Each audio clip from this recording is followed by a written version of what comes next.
மோடி அவர்களும் புட்டின் அவர்களும் என்ன பேசியிருப்பாங்க? அதாவது நீங்க சொல்றது வந்து அந்த நாட்டோடைய ஜியோ பொலிட்டிக்கல் அனலிஸ்ட் அப்படின்றது வந்து, அதாவது ஜேர்னலிஸ்ட் பேசலாம், அனலிஸ்ட் பண்றவங்க பேச முடியாது. எது கரெக்டா இருக்கோ அதை கரெக்டாக எடுத்துட்டு போகணுமே தவிர, இல்லாத ஒரு விஷயத்த இருக்குன்ற மாதிரி காமிக்கிறது வந்து அது வந்து ஒரு ஒரு ஆய்வாளர்களுக்கு அது நல்லதல்ல. அது முதல் கட்டமாக நான் வைக்கிறேன்.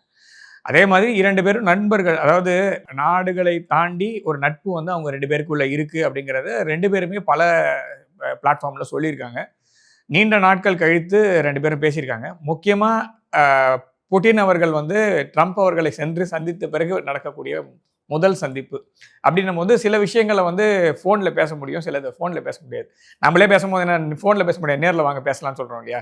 ஸோ அதற்கான வாய்ப்பு கிடைக்கும் போது நம்ம 2 பேர் பேசுகிற மாதிரி தான் அது வந்து சில விஷயங்கள் சேஃப்டிக்காக தனியாக பேசுவது நல்லது. அது இல்லாமல் முக்கியமாக யாரை பற்றி பேசுகிறோன்னு ஒன்று இருக்குது. ஸோ அமெரிக்காவை பகைத்து கொண்டால் என்ன ஆகும் அப்படிங்கிறதுக்கு மேலே அமெரிக்கா வந்து இந்த 2 நாடுகளும் சேரக்கூடாது, இந்த 2 நாடுகளையும் பிரித்து வைக்க வேண்டும் அப்படிங்கிறது தான் அவங்களுடைய ரொம்ப பெரிய ஒரு விஷயமா பார்த்துட்டு இருக்காங்க. அதோடைய ஒரு வெளிப்பாடாக தான் வந்து இந்த போர் வந்து மோடியின் போர் அப்படின்னு சொல்றதெல்லாம், அப்புறமா வந்து புட்டினின் போர். ஆனால் புட்டின் அவர்களே வந்து அமெரிக்காவில் அலாஸ்கால ஆங்கரேஜில் வந்து பேசும்போது ட்ரம்ப் கிட்டே சொன்னது என்னது, இது வந்து என்னோட போரும் கிடையாது, இது வந்து வேற எந்த நாட்டு உக்ரைனோட போரும் கிடையாது, இது ஜோ பைடனுடைய போர்.